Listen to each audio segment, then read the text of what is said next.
Yeah. All right, good morning, everyone. We'll call the Tuesday, February 13th meeting to order. And I need a motion to approve the minutes, please. Motion. And a second, Second to approve. and any discussion on the meeting, on the minutes? Okay, and all those approved? Say aye or raise your hand.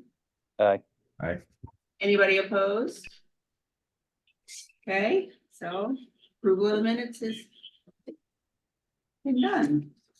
John, did you raise your hand for the vote, or you have a technical issue there that you need help with? Oh, that when she said raise your hand, I was Okay. raising it for the vote. I was Okay, testing that's out my what I just want to make technology. sure. Yeah, all right, okay. Thank you. And then do we have any visitors comments? We do not. We'll have city update comments. So And let's go to old business then. Rooftop lighting. rooftop lighting update. I have a meeting with Strive later this week for an Old Orchard, Old Webster, and the potential project in Crossroads. Final kick in the butt. Go, let's go. Once I figure out names on who's talking to who. Sorry, that's an inside story. No, This meeting, we have a meeting, this week we have a meeting. So John, do you have a question still, or is that from before? That's from before. I will Okay, lower just your making hand. sure if anybody has any questions on the rooftop lighting. I'm like Okay. the almighty teacher, John. I just lowered your hand. Thank you very much. All right, moving on to the 2024 district events. I think Fran sent out a calendar, correct, Fran? I did. I am going to find it here on this wonderful screen here. Right here. So this is, you can see, is the calendar that Fran put together of things currently. Is that correct, Fran? Correct. So I'll turn it back to you, Madam Chair, and others. I think it's really, what do we want to schedule or not schedule? Yeah, are these dates good? It's based on last year, just adjusting. The dates you haven't seen before are the gazebo series, but it's based on the same weeks that we've done in the past several seasons. Trick-or-treating. Small business trick or treating, small business Saturday, Old Orchard Holiday Festival. Look at us ahead of the game. That's the And hope. And then I also included just other events that impact the district, just as information. cool. Anybody have anything to add or any questions on this? I know we can address if things come up in the future, obviously, but Looks pretty good to me. all right. Thanks, Fran. So the next step on the gazebo series is to give Dale the go-ahead to start booking bands. The earlier the better. We Okay, have more options that way. and typically, do we just grab a vote or we just do that? For events, Dole? For the go ahead on gazebo? Oh, you would just go ahead. All right, all right, so that's what's gonna happen next, and you just give the Right. go ahead, okay, yeah.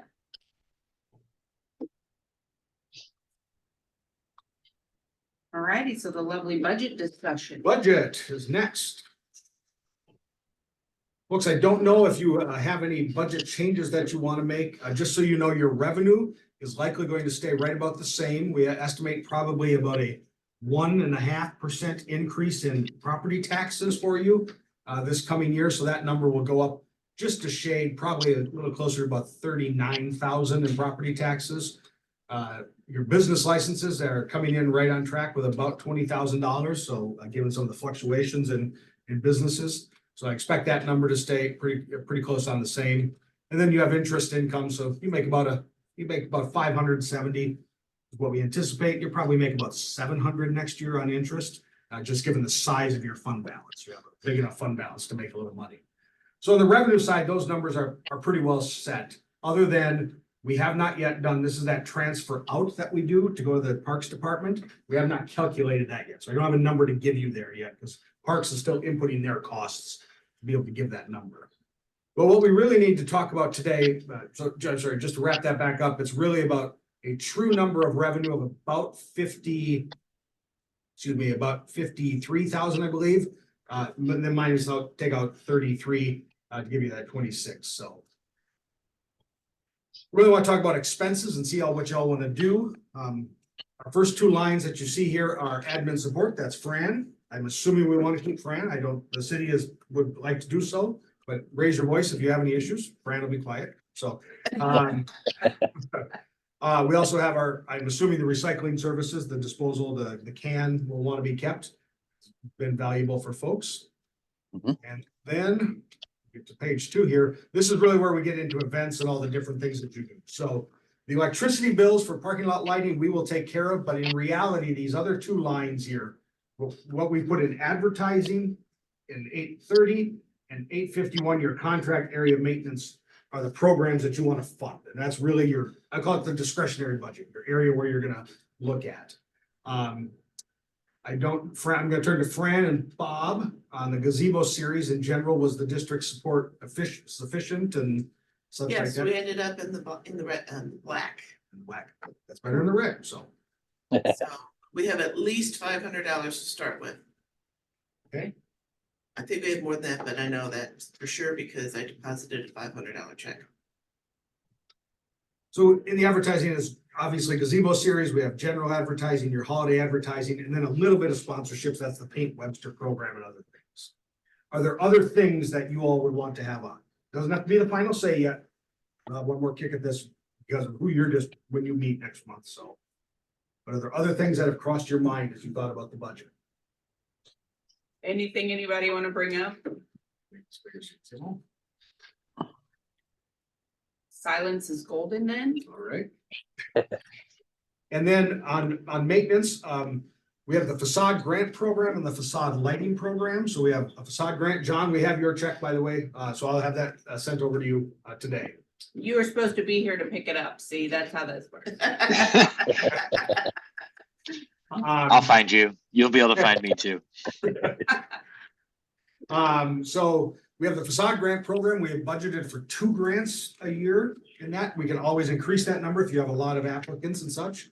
But that's our baseline. And then we put in 15,000 for a lighting program. So as things happen and you need money for it, it's there. I might encourage you to think about, there's a couple trash cans that are still the very old, I call them the rock pebble ones. They're sort of the square ones with the rock. We're trying to move towards all the metal ones and such. And so I think we've got 3 or 4 in Old Orchard, and they're not cheap. Trash cans are not cheap. You'd be surprised at how expensive they are, but it's not a major expense, especially given the size of your fund balance and how much you all have in the bank. So how many of these old pebbly ones? I think there's 4. Yes, And so 4. then what are they roughly?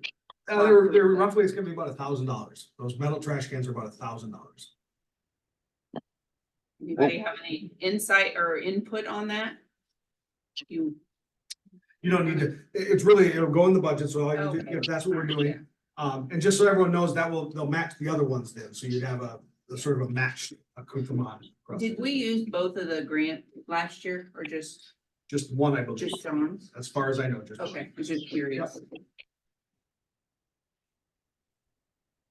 So, again, this is also time, if you have ideas, you want numbers on something, you want me to look at cost, if you have you want to add more Christmas lights, things like that, I mean, we can always come back and do it, but if you know it up front now, we can start working on those numbers, so. If you want to expand on the holiday festival. We talked big things last year, which we didn't do. Right. Are we, how far did we go, or are we good with the lighting when we bought the recent last year? Yeah, Did so it take us pretty good? Where we it'll need to take us, go? it'll take us pretty good, it'll cover most of the buildings that have been costed and such, but if there is a sudden run, if Telly Tire shows up and says, Yeah. we want it and such, we may have to come back and budget in, but again, you have big savings, and so you can easily take those one-time costs. So maybe we'll just revisit ideas, Sure. everybody think about it, and we'll revisit ideas if we want to expand that. I do think with the holiday festival, Madam Chair, if we can, we'll try to put together maybe a May or June sort of time to revisit all that and hopefully try to get some flesh on that bone so that we don't miss any bookings. Because they're already starting to fill up, so if we want something big, we have it all, so, and lights as well, if you want other stuff, so we have time to get it. So And so far, this is not, we don't need to be voting on this, is that we correct? don't, we Okay. don't, no, this is, no, It's next preliminary. meeting, we'll come back in and we'll vote on it. It's gonna be a little bit after budget submission date, that's fine. Our system wasn't working quite right yesterday for me to send this out in the fullness I wanted to, so. Anybody have any questions or anything on the budget? No? Okay. No. New business, And Steve is here, I just want to note, he's here. Make sure he'll- morning, Steve. Hi, Steve, you can speak, I'm sorry about that. All On right, the cool, new- thank you.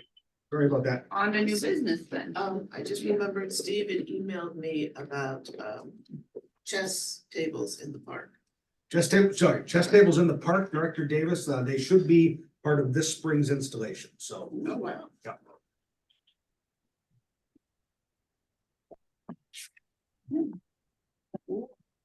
Let me caveat spring, when we say spring, sometimes that morphs into sometime in the early summer, so. When all things can happen, depends on which water you get and such along the way, but New business then. we have any new business? Mhm. I don't think so, I don't see any. Okay. BDC update. Randy, you want to go or do you want me to? Go ahead, it's easier for you to talk and I'll drive. All right. The Business Development Commission had our business coffee on last Wednesday. I saw a couple of you there at the meeting. The Business Development Commission asked for a presentation on a community improvement district. What that is, that's a separate, it's a different organization than the business districts are. Much like downtown St. Louis, that's a community improvement district to meet infrastructure and business support needs in areas where they don't have a business district, potentially explore in areas with the business district, and what happens to the business districts if we do have those as well. They are wholly different entities in how they operate. CIDs have the fundamental value of being able to get at sales tax. Your commission, your districts cannot go to sales tax by state law. A CID can use a sales tax, can increase the sales tax in that district, which of course is going to be a more robust method of funding.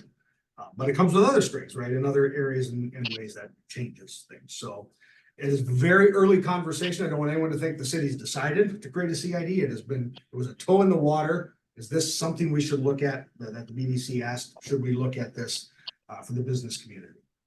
We also touched on our new Blue Dot software, which is the online business map and directory, the interactive and dynamic one. And that will be, again, launching up in March, along with your business license renewals. We'll all go through there. And we talked with business owners, walked them through, how easy it is to make a change. And I think there was a real positive reception for that, if I can say so. Yes, absolutely. And because you have so many restaurants, like Old Webster's does as well, the Green Dining Program presented. There are micro grants now available of $1,000 and $3,000. And we will be, those grants help John, I'm going to use your establishment, it would help the bar room move into more sustainable practices, or if they need to change out infrastructure, things like energy fixtures and such, move into a better green dining status. The program is open, but we have not really hit the streets yet. We're waiting for one other staff person to be hired from the Green Dining Alliance side. But Fran and then our Sean Finnegan, our sustainability coordinator, will be doing a little bit door to door out to visit all the food establishments and encourage them to take a look at it. That's cool. And other than that, Fran, I don't know what else BDC's got on its agenda that's filled my brain for the last 3 weeks, so. Yes. Thank you. Can I just ask a quick question? John, you were at the BDC coffee. Was there any feedback you had or thoughts? I like the whole idea of exploring it further. I mean, I don't want to, there's a whole lot of pros and cons to be vetted out, but Mhm. I've been a fan of trying to figure out how to tie the varying parts of Webster together in a better way. And it seemed like even Ron, the president of the old Webster, was speaking on the realization that there's savings and synergies that you get from being together, kind of the better together we're better philosophy. So I don't have too much more. I mean, it was just interesting that we could add sales tax to all the people who are coming from out of town to Webster to gain more ability to do things for the districts that the city might not be willing to or have the money to, but there's other ways to benefit the districts, whether that's a special sales tax, or was it increase in property tax, or there was a third thing, I forget what that one Special was. assessment. Special assessment. Yeah, yeah. So I'm interested in hearing more and hearing people who've really thought about it and weigh out all the varying pros and cons. There's probably going to be many, one of mine would have been, how do they decide who gets the money, right? Like, so now you have this new sales tax. How do you decide who gets it? And is it on a vote by the varying people that are on this commission? And how do those people get into the commission? And, thinking selfishly, would Old Orchard be outweighed by other districts, and Old Orchard might receive less, than it's currently getting? And there's a whole lot of that to think through. I look forward to listening to that and weighing that myself. That's it. Thanks, John. I wanted to bring up, and John made a good point, whatever the status of the districts, right? I want to talk about identity versus this thing called the district. The taxing district is one thing, but the identity of Old Webster and Old Orchard and Crossroads is not subject to any district, right? We can name those areas and have that identity.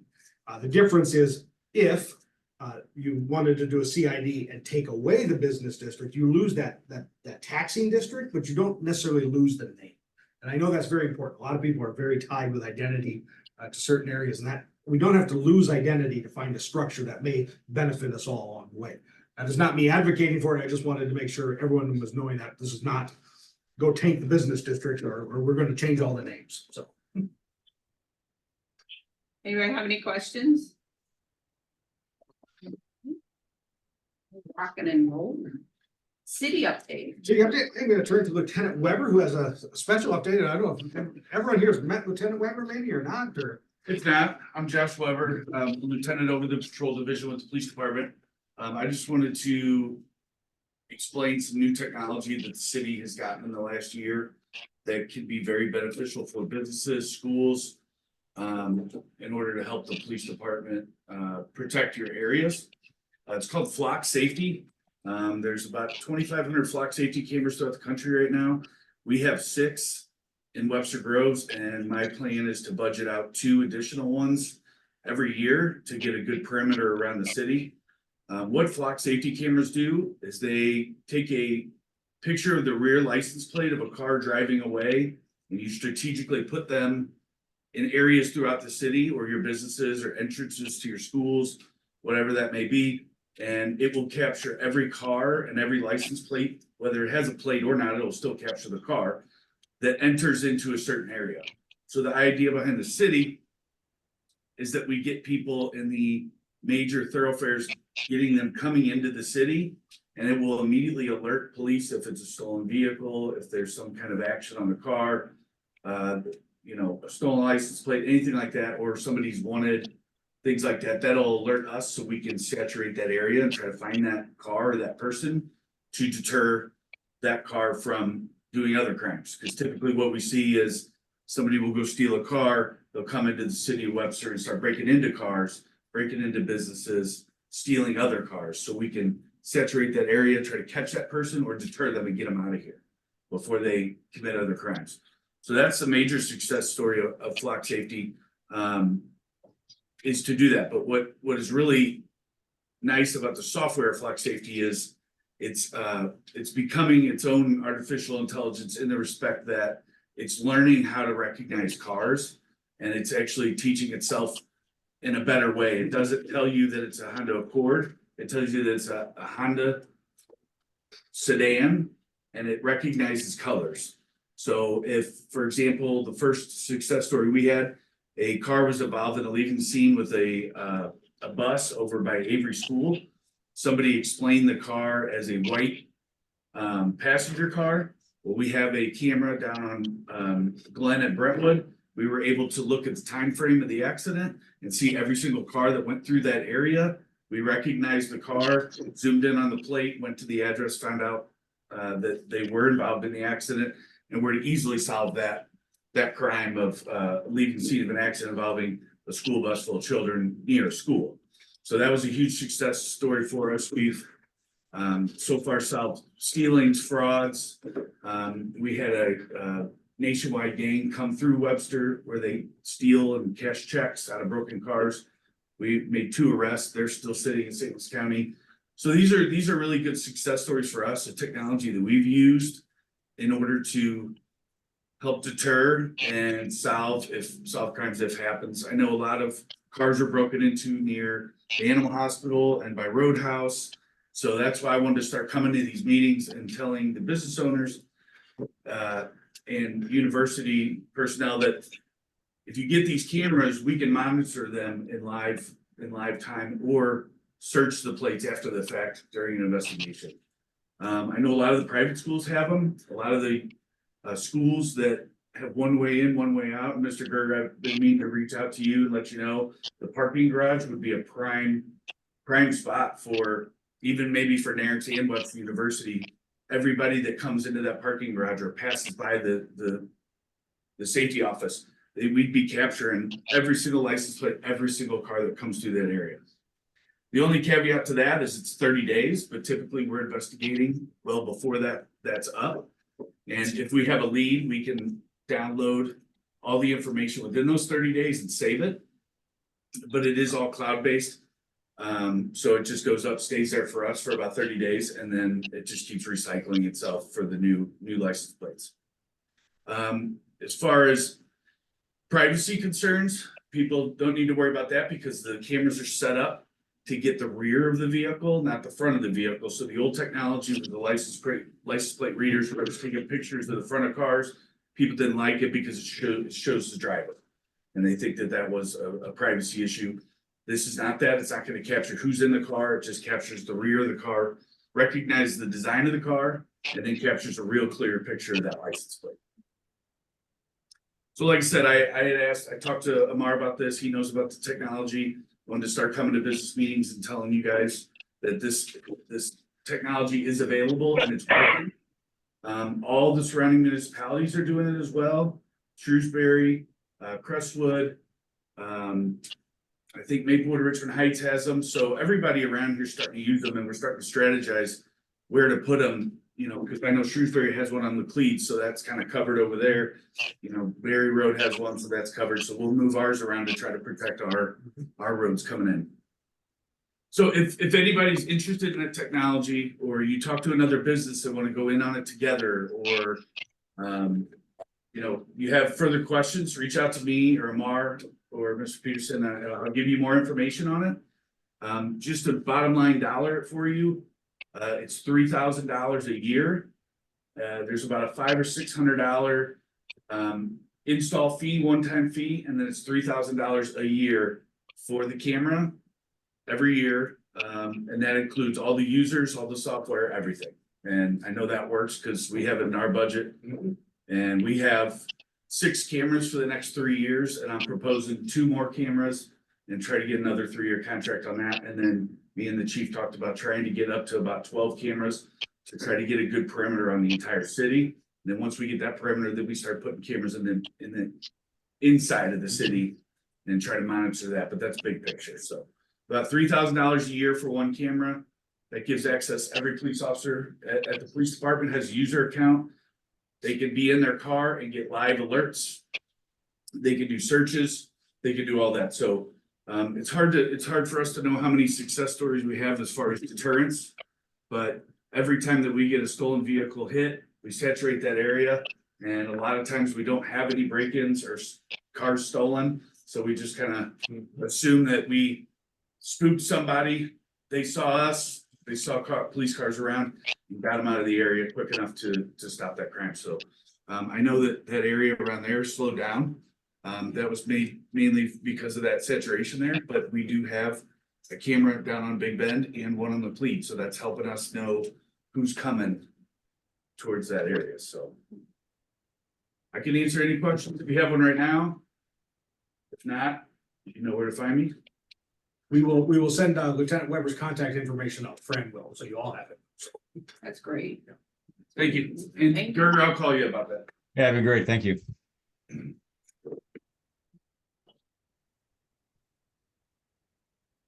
Anything else on the city update? I don't have anything else in the city update other than to turn to Councilmember Smith, who's got all sorts of wonderful information. So. Oh, just loaded with information. The most important thing that the administration and the council were starting our educational process for Prop W. There, we do have material that you can place in your individual businesses and share it with your neighbors. You can get that information from City Hall. Do we still have any signs left, Eric? We do have yard signs, yes. So. Yeah, we have yard signs as well. So if you can, get a couple of yard signs, put them in your yard if you so inclined to do so, and start talking about it with your neighbors. Like I said, this is just an educational process, or educational process that we're going to do for Prop W. That's the 22.1 million no tax increase bond issue. Also, just want to mention to you, if you can, the city has about 4 openings on the boards and commissions to encourage your friends and neighbors to come and volunteer one of our boards. The information is out on the website. I think it's about 4 commissions with some openings. Also, Eric, explain you were just appointed for the second time in the National League of Cities for your position. So thank you, Councilmember. I was appointed to the National League of Cities, which is the umbrella organization of city governments that represents us in Washington, D.C., placed on their Finance Administration and Intergovernmental Relations Committee. So it's the committee that steers the work with Congress on how financing matters to cities, and we call that intergovernmental relations, that back and forth between the locals and the feds. So, and then Dr. Peoples was appointed to the Criminal Justice and Public Safety Committee. So that their organization that works with matters of police and public safety, and talking about issues that matter to city government. Eric, what's that? Receive what, 2.1 million for Safe Streets? Yeah, so yep, the Safe Street grants, which I think we've talked about, we received $2.1 million for the Safe Streets grant. That will be probably in hand in the next couple months. So it's a total $2.7 million project over 3 years.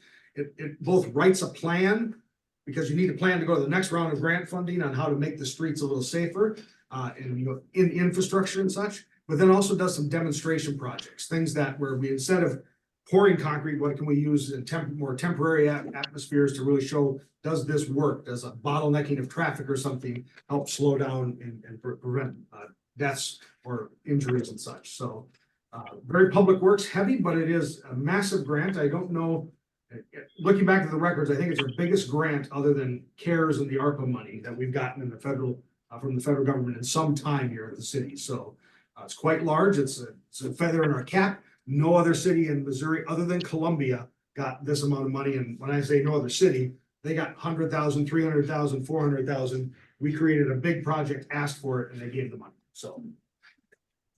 And my last item, just so you know, on the there are 3 positions open on the city council for this upcoming election, and there was 3 people that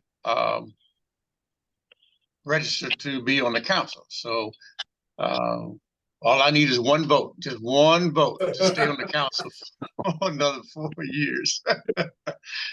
But we will still be on the ballot as by law. I think because of our size, we have to be on the ballot. So I'm very excited to serve again, so we can see some of these projects through that we're doing. And getting the city better positioned financially. We're doing good, don't get me wrong, but you know, we just still got a lot to work on. And as you know, we're starting the next year's budget right now. So any questions of me?